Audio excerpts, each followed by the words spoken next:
कृष्ण वंदना से शुरू करते हैं।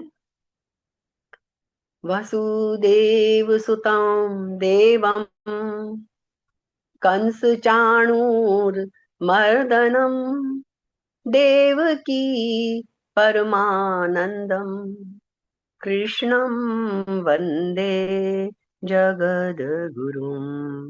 जगद्गुरु श्री कृष्ण के चरणों में प्रणाम और आप सबको हृदय से नमन। गीता की महिमा। गीता हृदय भगवान का सब ज्ञान का शुभ सार है। इस शुद्ध गीता ज्ञान से ही चल रहा संसार है। गीता परम विद्या सनातन सर्वशास्त्र प्रधान है। पर ब्रह्म रूपी मोक्षकारी नित्य गीता ज्ञान है। यह मोह माया कष्टमय तरना जिसे संसार हो, वह बैठ गीता नाव में सुख से सहज में पार हो। संसार के सब ज्ञान का यह ज्ञानमय भंडार है। श्रुति उपनिषद वेदांत ग्रंथों का परम शुभ सार है। तो हमारे काफी लंबी हो गए थे चौथा, पांचवा और छठा श्लोक 10वें अध्याय का, क्योंकि उसमें बहुत सारी बातें हमारे लिए व्यावहारिक दृष्टि से समझने की थी। जो सबसे ज्यादा जरूरी था, क्रोध, जिसके बारे में हम बात कर रहे थे, कि जो हम जो रिएक्शन देते हैं उसका हमने पिछली बार बहुत ही सुंदर तरीके से सीखा, और मैंने और उस पर विचार किया तो समझ में आया वो बहुत अच्छा रास्ता है। तो जो हमने देखा ना कि जिस वक्त हमें गुस्सा आता है उस वक्त हमें बस उस पे कंसंट्रेट करना चाहिए, बजाय इसके कि हम दूसरे पे कंसंट्रेट करें, क्योंकि वो गुस्सा जो है वो हमारा फिर बस कुछ सेकंड्स के लिए ही होता है। उस वक्त यदि हमने जवाब नहीं दिया या अपने आप को रोक लिया तो वो जो केमिकल्स निकलते हैं ब्लड में, वो वापस विलीन हो जाते हैं। इसीलिए जब गुस्सा आता है तो आदमी ऐसा होता है कि बस बोल दे किसी तरह। यदि वो उस टाइम कंट्रोल कर लिया तो काम बन जाता है।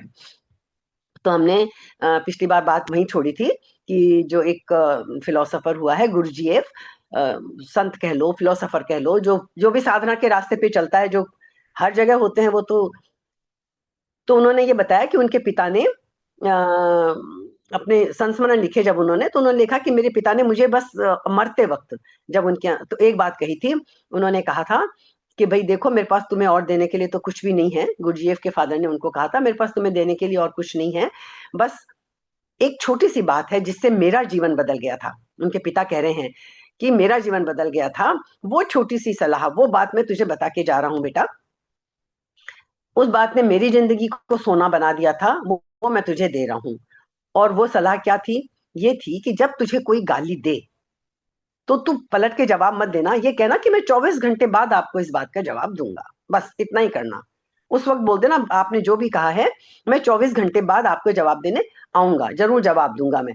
तब तक मैं जरा सोच विचार कर लूं मुझे क्या बोलना है, आपने क्या कहा है, मैं क्या दूं। तो गुरुजीएफ ने लिखा है इस बात का कि ऐसा कभी लाइफ में आया ही नहीं मौका कि 24 घंटे बाद जाके मुझे जवाब देना पड़े।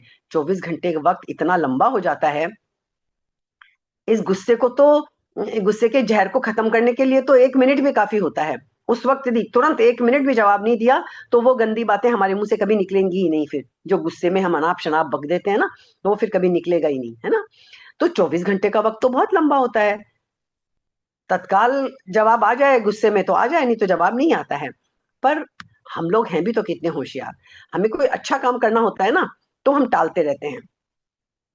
जरा सोचेंगे, किसी को दान देना है, कुछ करना है, तो हम सोचेंगे। लेकिन कोई बुरा काम करना हो, किसी को लताड़ना हो, डांटना हो, फटकारना हो, या कुछ अपना वो करना हो, उसमें हम नहीं कहते कि हम सोच के करेंगे। यहाँ तो गुरुजीएफ कह रहा है कि पिता ने कहा कहना 24 घंटे बाद आके जवाब दूंगा। तो पर हमको तो हाथों हाथ, अरे तूने इधर कहा, इधर हमने वापस टिकाया, इतना कौन इंतजार करेगा। तुमने इतना गलत बोला है, इतना किया है, तो हम कौन कम है, हम तुमको अभी हाथों हाथ बताते हैं। तो हम तो अच्छे कामों के लिए डिले करते हैं, बुरे कामों के लिए एक गाली दे तो हम कभी नहीं कहते जरा सोचेंगे, फिर तो फटाफट हम भी टिकाएंगे उसको, है ना। ये जल्दी क्या है, ये हमको क्यों आप कभी देखिए कंट्रोल ही नहीं होता है, इसका क्या कारण है? ये प्योरली केमिकल चीज है। वो जो गुस्से में जो कहते हैं ना, ग्रंथियों में से जो जहर छूटता है, वो वो जो जहर छूटता है ना, उस वो हमें बड़ा बेचैन करता है कि जल्दी करो, निकालो मुझे। बेचैन हो जाता है आदमी गुस्से में, वो कहता है जल्दी करो, क्योंकि यदि वो ही कुछ क्षण हम चूक गए, वो जहर वापस सेटल हो जाएगा, वो ब्लड स्ट्रीम में वापस जाकर सेटल हो जाएगा, वो जो उफान आया है वो खत्म हो जाएगा। इसलिए जिस वक्त तेजी से गुस्सा आता है, उस वक्त मन करता है उठाओ घूंसा, मार दो इसको, जो मन में आ रहा है उल्टा सीधा बोल दो, बक दो, बस। इसलिए वो क्षण चूकना हमारे लिए बहुत जरूरी हो जाता है। तो इसलिए हमें क्या करना है, हमें ये समझना है, जैसे हमने पिछले सेशन में समझा था ना, कि जब भी गुस्सा आए तो हमें क्या करना, सामने वाले को धन्यवाद देना एक बार, मतलब ये रुकने के क्षण है कि भाई तूने मुझे गुस्से से परिचित कराया कि मेरे अंदर अभी गुस्सा बचा हुआ है। ऐसे ही एक और चीज है कि जब गुस्सा आए तो सोचो कि ये तो मेरा मेडिटेट करने का टाइम है, मेरा मेडिटेशन का टाइम है। एक बार अपने आप को याद दिला दो कि जब भी गुस्सा हो तो उसे समझ लो ध्यान का क्षण है, और आंखें बंद कर लो अपनी। गुस्सा आया मतलब भगवान ने मुझे कहा है कि मेडिटेशन कर। थोड़ी हंसी की बात है, लेकिन एक एक्सट्रीम में, मतलब इसका महत्व समझाने के लिए कि यदि सड़क किनारे भी गुस्सा आ गया है तो वहां भी एक साइड में हो जाओ, बीच सड़क पे भी हो तो एक साइड में हो जाओ, वहीं आंखें बंद कर लो अपनी। किसी चीज पे बहुत गुस्सा आ गया है सड़क पे भी, वहीं भी ध्यान लगा लो। लोग शायद पागल समझेंगे, समझने दो, लेकिन हम पागल नहीं हैं। जो क्रोध को जान लेगा, क्योंकि उसी वक्त हम क्रोध को जान सकते हैं, हमने कल यही बात समझी थी ना। जिस वक्त क्रोध है हमारे अंदर, हम उसको उसी वक्त जान सकते हैं। जब क्रोध हमने निकाल दिया, बाद में हम सोचें कि हम जाने क्रोध क्या है, हम कभी जान ही नहीं पाएंगे। जो चीज मौजूद नहीं है हमारे अंदर, उसको हम जानेंगे कैसे?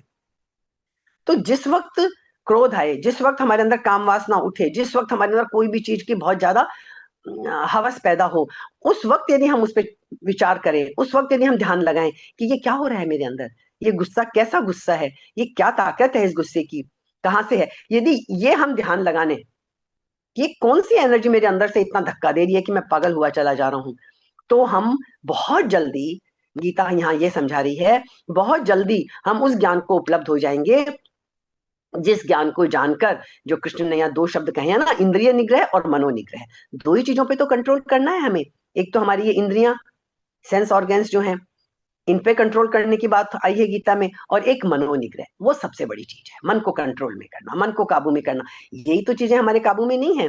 इंद्रियों के वशीभूत होकर हर काम करते रहते हैं, स्वाद इंद्रिय के वशीभूत होकर सुबह से रात तक खाने ही के बारे में सोचते रहते हैं, क्या खा लें, क्या बना लें, है ना। और क्या चीज खाने के लिए लोग कितनी कितनी दूर जाते हैं, ये तो वहां का फेमस है, ये तो वहां का फेमस है, मतलब कितना ज्यादा, बहुत ज्यादा हमारा वो होता है। तो श्री कृष्ण कहते हैं कि ये दो बातें जो हैं, बहुत जल्दी हम उस ज्ञान को उपलब्ध हो जाएंगे जहां हमारी इंद्रियां भी काबू में आ जाएंगी, यदि हमने क्रोध को काबू में इस तरह ले लिया, और जो हमारा ये है मन का निग्रह है, मन भी हमारे काबू में आ जाएगा।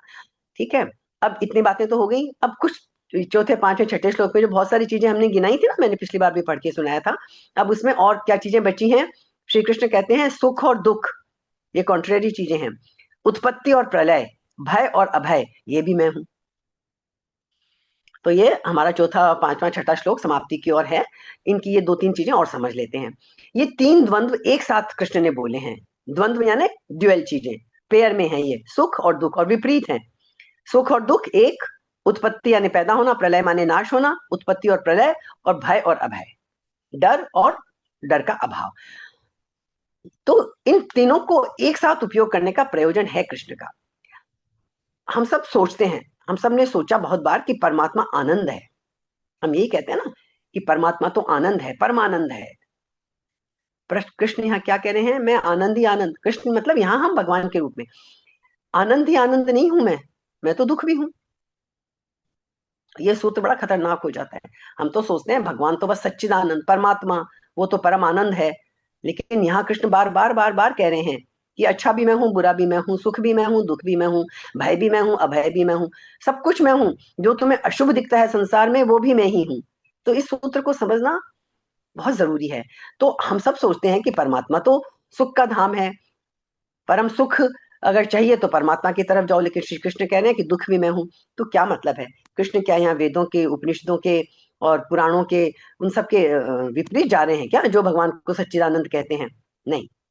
थोड़ी गहराई इसमें हम सोचेंगे, खिलाफ नहीं जा रहे हैं कृष्ण। वो कह रहे हैं कि यदि उस तक पहुंचना है, उस सच्चिदानंद तक पहुंचना है, यदि कि वो आनंद ही आनंद रह जाए, तो हमें इस सूत्र को भी मानना पड़ेगा, जो ये मानेगा कि सुख और दुख दोनों में जो परमात्मा को देखेगा वो एक दिन परम आनंद को उपलब्ध हो जाएगा। फिर वो दुख तो तिरोहित हो जाएगा, लेकिन पहले उसे ये मानना पड़ेगा कि सुख और दुख हर जगह परमात्मा ही परमात्मा है। अब हमारी क्या आदत है, सुख में तो परमात्मा को देख सकते हैं, दुख में नहीं देख सकते। और जब हम दुख में परमात्मा को नहीं देखेंगे तो फिर हमारे अंदर समता कहाँ आई। और गीता का तो आप जानते हैं, योग समत्वम उच्चते, योग की जो कई परिभाषाएं हैं उनमें एक सबसे बड़ी परिभाषा है समता का नाम योग है। जब आप एक समान, हर में एक समता जब आ जाती है, समत्वम योग उच्चते, तो यदि हमने भगवान में सुख ही सुख देखा, दुख नहीं देगा, तो समता कहाँ रही। समता नहीं रही तो हम योगी कैसे बने, नहीं हो सकता। तो दुख में जो नहीं देख सकता वो समता को उपलब्ध नहीं होगा, और समता को उपलब्ध नहीं होगा तो फिर उस व्यक्ति को शांति नहीं मिलेगी।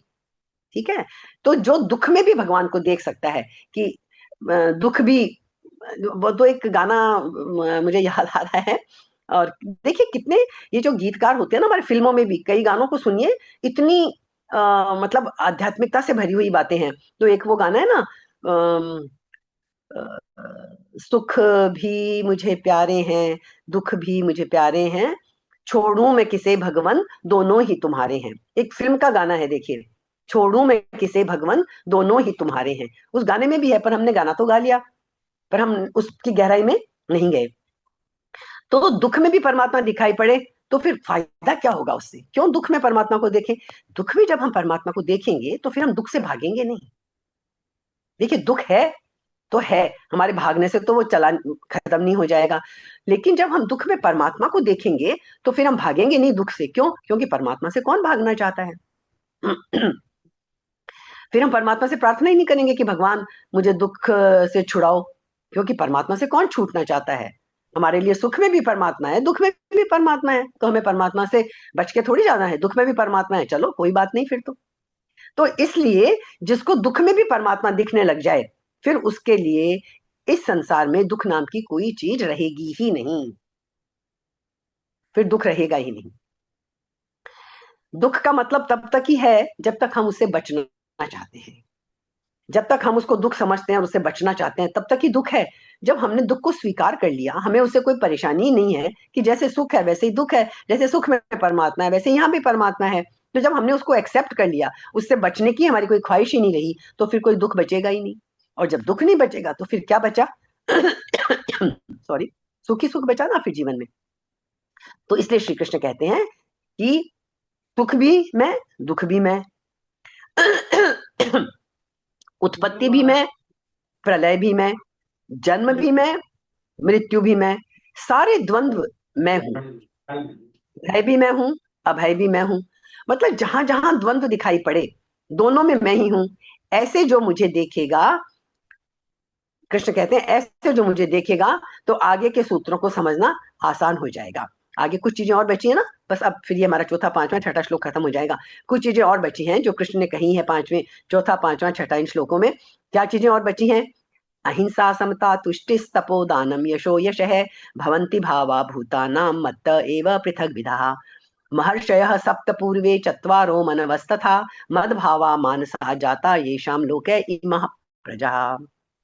अब क्या क्या चीजें आई, अहिंसा, समता, संतोष, तप, दान, कीर्ति, अपकीर्ति, ऐसे ये जो नाना प्रकार के भाव प्राणियों में होते हैं वे भी मेरे से ही होते हैं। और हे अर्जुन, अब आगे कह रहे हैं छठा श्लोक जो हमारा इस सीरीज का छठा श्लोक अंतिम, सात महर्षि जन, जो सात महर्षि जिन्हें हम कहते हैं, इनकी डिटेल कहीं भी पढ़ोगे तो आपको मिल जाएगी। सात महर्षि और चार उनसे भी पूर्व में होने वाले सनकादि तथा स्वयंभू आदि 14 मनु 14 हैं, मनमंत्र होते हैं अलग अलग। ये मेरे भाव वाले सबके सब मेरे ही संकल्प से उत्पन्न हुए, जिनकी संसार में ये संपूर्ण प्रजा है। हमारी यह सारी जो संपूर्ण प्रजा है ना संसार में, ये वही मनवंतर बोलते हैं, मनुओं से पैदा हुई है। तो इस सूत्र का अर्थ है कि जितने भी जानने वाले लोग हुए हैं ना, ये जिन्होंने तत्व से जाना ईश्वर को, बार बार गीता में आता है ना, तत्व से जानो मुझे, तत्व से जानो। तो ये जो तत्व से जिन्होंने जाना, अब तक संसार में जितने भी तत्व से बहुत कम लोग हैं गिनती के जानने वाले हैं इस सत्य को, इस जीवन को। तो कृष्ण कहते हैं वे भी भगवान कि मेरे ही संकल्प थे, मेरे ही भाव थे, वे भी मुझसे अलग नहीं हैं। जिन्होंने कभी भी उस परम अनुभव को पाया है, चाहे वो ऋषि महर्षि थे, चाहे मनु थे, वे सब भी मेरे ही भाव की अवस्थाएं हैं। तो श्री कृष्ण ये कह रहे हैं कि इस जगत में जो कुछ भी श्रेष्ठतम फूल खिलते हैं अनुभव के, वे सब के सब मेरी ही सुगंध से परिव्याप्त होते हैं। और जब भी कोई अपनी परम दशा में पहुंचता है, जिसे हम कहते हैं ना कि परम दशा, जो मुक्ति की अवस्था है, जो सब कुछ है, तो जो भी उस अवस्था में पहुंचता है तो क्या होता है, वो मुझको ही उपलब्ध हो जाता है, वो भगवान को ही उपलब्ध हो जाता है। लेकिन उस परम दशा में वे ही लोग पहुंच पाते हैं जो द्वंद्व के बीच में अपने को समता में बिठा लेते हैं। ये समता में बिठाना बहुत ही आवश्यक है, अपने आप को समता में बिठाना बहुत आवश्यक है। इसलिए जब दो के बीच चुनाव नहीं करना, हमें हमें क्या बन जाना है इस दुनिया में आके, चॉइसलेस, चुनाव नहीं करना है। जो इस जगत में चुनाव नहीं करते, चुनाव रहित जीने के उपक्रम में प्रवेश करते हैं वे सभी चाहे किसी काल में हुए हो, सभी महर्षि गण मुझको ही, मेरे ही संकल्प को, मेरे ही भाव को उपलब्ध होते हैं, ये भगवान कह रहे हैं। क्यों? क्योंकि वे मेरे ही भाव के अंश हैं, वे मेरी ही लहरें हैं, और वे ऐसी लहरें हैं भगवान की जो उन्हें ये अनुभव हो जाता है कि ये प्रभु जो है वो सागर है और हम उस सागर की लहरें हैं। ठीक है, तो ये हमारा चौथा, पांचवा, छठा तीनों श्लोक हमने बहुत डिटेल में बहुत अच्छी तरह समझ लिए।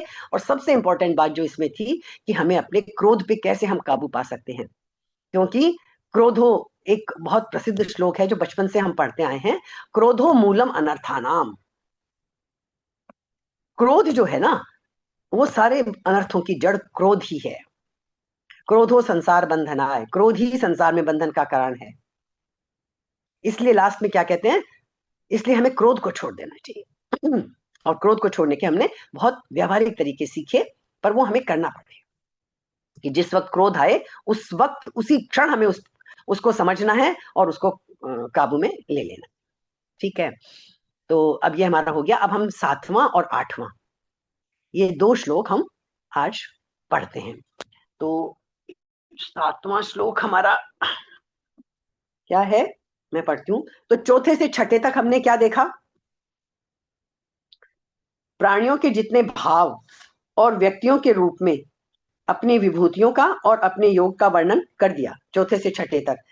अब भगवान आगे के श्लोक में उनको तत्व से जानने का फल बताते हैं कि तत्व से कैसे जानोगे। ये जो भगवान ने अपनी विभूतियां और भाव बताए, कहते हैं तत्व से जानना है ना। ये तो 3 श्लोकों में हमने समझ लिया। अब 7वें श्लोक में वो कहते हैं तत्व से जानोगे कैसे उसे, वो बता रहे हैं। 7वां श्लोक, एताम विभूतिम योगम च मम यो वेत्ति तत्वतः सो विकम्पेन योगेन युज्यते नात्र संशय है।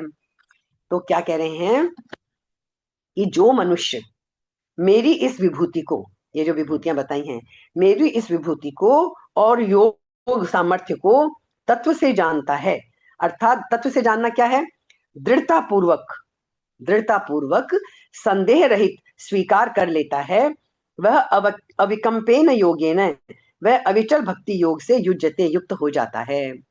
अत्र संशय न, इसमें कोई भी संदेह नहीं है। ये 7वां श्लोक है। क्या कह रहे हैं यहाँ पे, देखिए, संसार में जो कुछ विलक्षणता देखने में आती है, इस 7वें श्लोक का अर्थ हमने देख लिया, सामान्य अर्थ थोड़ा सा समझते हैं। जो कुछ भी विलक्षणता देखने में आती है वह सब भगवान का योग है। योग का मतलब क्या है, भगवान का विलक्षण प्रभाव है, सामर्थ्य है। और उस विलक्षण प्रभाव और सामर्थ्य से प्रकट होने वाली विशेषताएं जो हैं वो विभूति है। 2 चीजें आई है ना 7वें श्लोक में, विभूति और योग। एताम विभूतिम योगम च, मेरी इस विभूति को और योग को जो व्यक्ति तत्वतः, तत्व से जान लेता है, उसको क्या प्राप्त हो जाता है, अविचल भक्ति योग से युक्त हो जाता है, इसमें कोई संदेह नहीं है। तो ये कह रहे हैं कि उस विलक्षण प्रभाव से प्रकट होने वाली विशेषता विभूति है। तो योग भी समझ में आ गया, विभूति भी समझ में आ गई। इस प्रकार जो मनुष्य भगवान की विभूति और योग को तत्व से जान लेता है, उसकी भगवान में दृढ़ भक्ति हो जाती है। एक भगवान के सिवाय दूसरी सत्ता है ही नहीं, यह है तत्व मूल। ऐसा संदेह रहित, कोई डाउट ना आए इसमें, ये बात हम अच्छे से दिमाग में बिठा लें कि एक भगवान के सिवाय कोई दूसरी सत्ता है ही नहीं। जिन चीजों को सत्ता मानकर हम जिनमें जीवन भर उलझे रहते हैं, हर थोड़े दिनों बाद हमें उस चीज की व्यर्थता महसूस हो जाती है। तो यदि हम ऐसा मान लें कि एक उस ईश्वर के सिवाय कोई दूसरी सत्ता है ही नहीं, ऐसा संदेह रहित, जहां कोई डाउट ही ना हो, दृढ़ता पूर्वक स्वीकार कर लेना ही तत्व से जानना है। ये 7वें श्लोक में बताया है। बार बार कहते हैं ना, तत्व से जानो, तत्व से जानो। वो तत्व से जानना क्या है? एक भगवान के सिवाय दूसरी सत्ता है ही नहीं, ऐसा संदेह रहित दृढ़ता पूर्वक स्वीकार कर लेना ही तत्व से जानना है। ये हमें तत्व से जान लेना है। इस प्रकार तत्व से जानने वाले को भगवान ने क्या कहा है? ज्ञानवान। जो इस तरह तत्व से बातों को जान लेता है उसको ज्ञानवान कहा है। 7वें अध्याय में भी यही बात कही गई थी। अब क्या कहा यहाँ पे उन्होंने? ऐसा व्यक्ति अविकम्प, अविचल योग से युक्त हो जाता है। इसका मतलब क्या है? कि वह भक्ति योग खुद भी नहीं हिलता और उसको कोई हिला भी नहीं सकता, फिर उसका मन कहीं नहीं भटकता है। क्योंकि इसमें भगवान के सिवाय कोई दूसरी वस्तु है ही नहीं, सब कुछ भगवान ही भगवान है। तो जैसे हमको अभी एक एक चीज ने जिसपे सबसे ज्यादा हम लोगों का मन टिका रहता है, पैसा, मनी, है ना। रुपयों से सब वस्तुएं मिल जाती हैं, यही तो बोलते हैं ना भाई, हमको इस संसार में यही तो है कि पैसा हो पास में, पैसा है तो सब कुछ मिल जाएगा। रुपयों से सब वस्तुएं मिल जाती है। हालांकि ऐसे अवसर आते हैं जब हम सब खुद बोलते हैं कि पैसा ही सब कुछ नहीं है, पैसे से सब कुछ हासिल नहीं किया जा सकता, लेकिन फिर भी हम पीछे तो सब पैसे के ही भाग रहे हैं। तो जो मनुष्य ये सोचता है कि साधारण मनुष्य कि पैसे से सब कुछ पाया जा सकता है, तो वो रुपयों को ही महत्व देता है और उसका रुपयों में आकर्षण हो जाता है। ऐसे ही जो कुछ प्रभाव महत्व दिखता है वह सब कुछ भगवान का ही है। ऐसा यदि जान लें हम, तो फिर जैसे हमारी पैसों में, रुपयों में भक्ति है, वो भक्ति हमारी भगवान में दृढ़ हो जाएगी। जब हम ये समझ लेंगे कि इससे बढ़ के तो कोई और महत्व की चीज है ही नहीं, रुपयों से सब कुछ मिल जाएगा तो हम रुपयों के पीछे भागते हैं। यदि हम ये समझ लेंगे कि भगवान ही सब कुछ है और ये मैंने मान लिया, पा लिया, तो सब कुछ मुझे मिल गया, तो फिर हम भगवान में भक्ति को दृढ़ कर लेंगे। तो कृष्ण कहते हैं इसमें कोई संशय नहीं है। यदि ऐसा कर लेते हो कि भगवान के सिवाय दूसरी सत्ता है ही नहीं, तो फिर कोई संशय की बात रह ही नहीं जाती है, फिर कोई संदेह नहीं रह जाता। इसमें संशय होने का अवकाश ही नहीं है, क्योंकि संशय कहाँ होता है? जहां दो सत्ता होती है।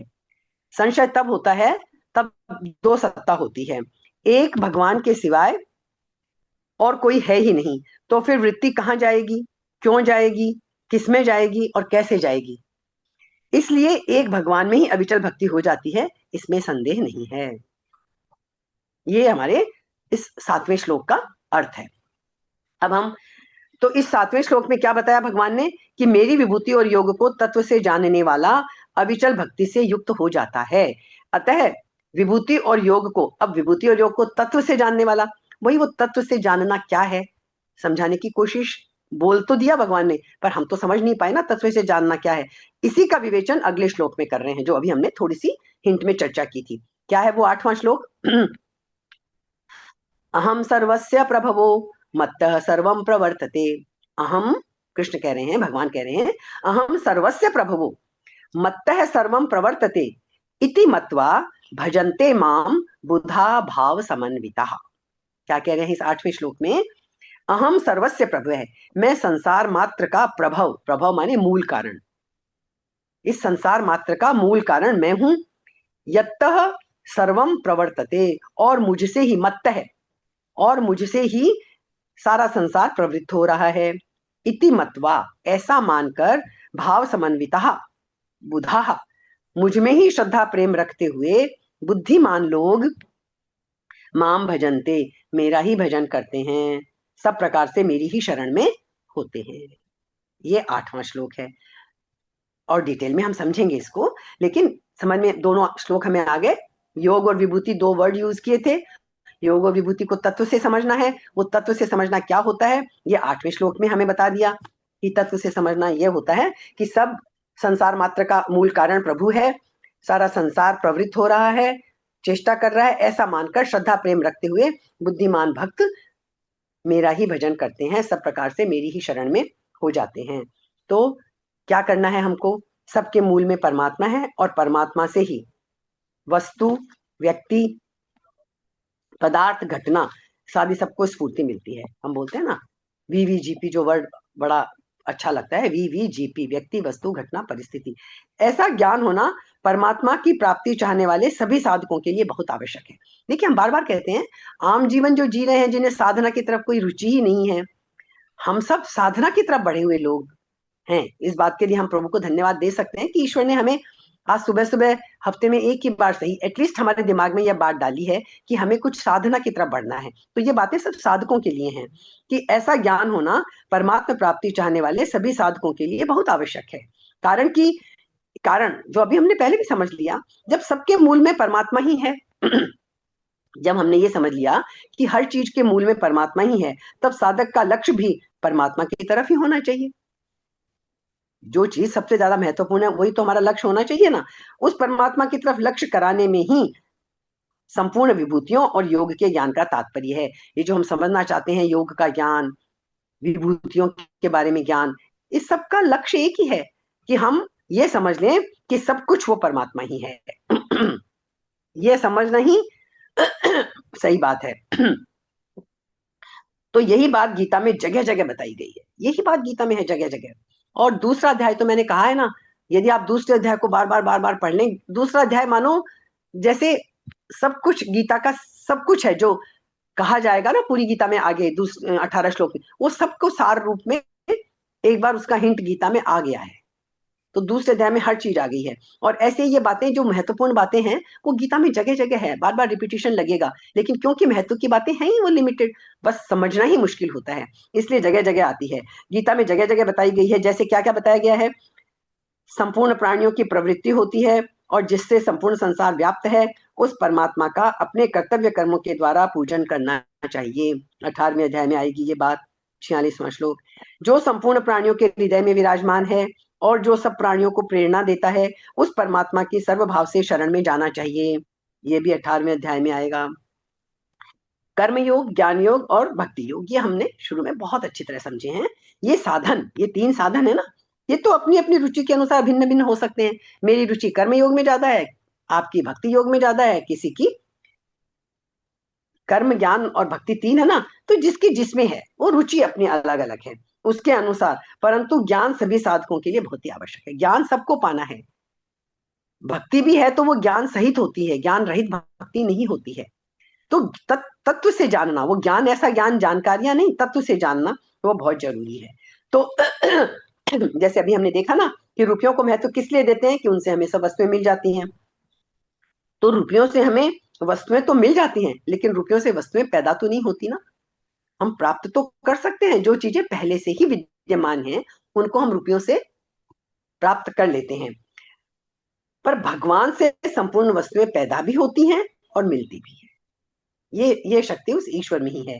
इस प्रकार जो भगवान के महत्व को जान लेते हैं कि जितनी चीजों में हम उलझे पड़े हैं उनसे ज्यादा ताकत तो भगवान में है, जिसके लिए जो हम पाना चाहते हैं भगवान को यदि हम अच्छी तरह समझ लेते हैं तत्व से ज्ञान पूर्वक, तो हमें जो हम अभी चाह रहे हैं वो भी मिल जाएगा और हमारे अंदर अनगिनत सामर्थ्य पैदा हो जाएगी। क्यों? कि तब हम स्वयं ही ईश्वर का रूप बन जाएंगे।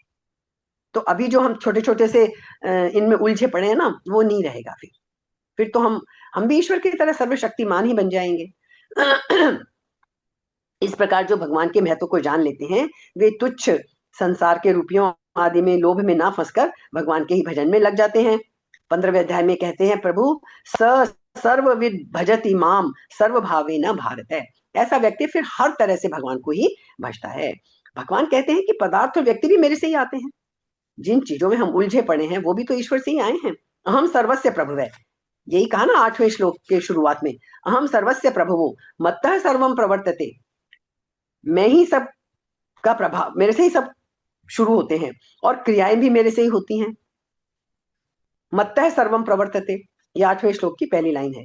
परंतु जीव पदार्थों और क्रियाओं से संबंध जोड़कर, पर हम संबंध किससे जोड़ लेते हैं? पदार्थों और क्रियाओं से संबंध जोड़ लेते हैं, उन्हीं को अपना मान लेते हैं, उनके भोक्ता बन जाते हैं और कर्ता बन जाते हैं। और भोक्तृत्व और कर्तृत्व ये दोनों ही छोड़ने को गीता कहती है। ना तो भोक्ता बनो ना कर्ता बनो। हम भोगता भी नहीं है, हम करता भी नहीं है। ये हम जब भाव बिठाते जाएंगे, इसको हम मानते जाएंगे, दृढ़ता आती जाएगी, तब हम ईश्वर को पालेंगे। तो भोक्ता बनने से क्या है, पदार्थ बंधन कारक हो जाते हैं, और कर्ता बनने से क्या होता है, क्रियाएं बंधन कारक हो जाती हैं। कर्ता में करने का भाव है, क्रियाएं हमारे लिए बंधन का कारण बन जाएंगी। और भोक्ता बनने से क्या होगा, चीजों को भोगते हैं ना, हम पदार्थों को भोगते हैं, तो वो भोक्ता बनने से पदार्थ हमारे लिए बंधन कारक हो जाएंगे। अगर जीव भोक्ता और कर्ता ना बने, यदि हम लोग कर्ता और भोक्ता, कर्तृत्व और भोक्तृत्व दोनों को छोड़ दें, तो फिर कोई चीज का बंधन है ही नहीं। ना पदार्थ का बंधन है, ना क्रियाओं का बंधन है, फिर तो हम आजाद हैं, फिर तो हम प्रभु के निकट हैं बिल्कुल। तो संसार में जो भी प्रभाव देखने में आता है, वह सब भगवान का ही है। यह बात भगवान ने गीता में मत्तय पद से कई जगह कही है। 7वें अध्याय में भी हमने देखा, 10वें में, अभी 5वें में भी हमने देखा। जो 5वां श्लोक हम बहुत अच्छे से करके गए हैं ना, भवंती भावा भूता नाम मत्त एव पृथक विधा। तो इस तरह से ये हमने बहुत सारे, 7वां और 8वां, ये दो श्लोक हमने एक समझ लिए अच्छी तरह से। ये दोनों हमने, जैसे पहले 3-3 श्लोकों में एक बात इकट्ठी थी, फिर ये 7वां किया हमने, रोहन को दे दिया। 8वां किया। तो क्या बना रहा था? अब हमको थोड़ा सा समझना है। चाय नहीं बना रहे भैया करती। देखिए होता क्या है, मेरे को भी दे दे, पर मेरे को चीनी कल की तरह आ, कौड़ी मत होना ये किसी चाय ना। किसी की आवाज आ रही है, प्लीज म्यूट कर लें।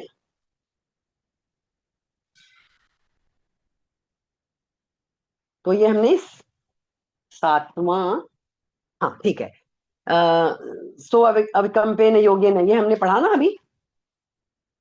तो जब मनुष्य क्या है, भोग बुद्धि से भोग भोगता है, जब संसार में हम भोग बुद्धि से भोग भोगते हैं, भोगों से सुख लेते हैं, तो अपनी शक्ति का हम ह्रास करते हैं, और भोग वस्तु का भी विनाश होता है, दोनों तरफ से। तो क्या कहते हैं, अविकम्पेन योगेन, यदि हम ये इसका विपरीत करें, तो फिर हमारी शक्ति सामर्थ्य निरंतर बना रहता है।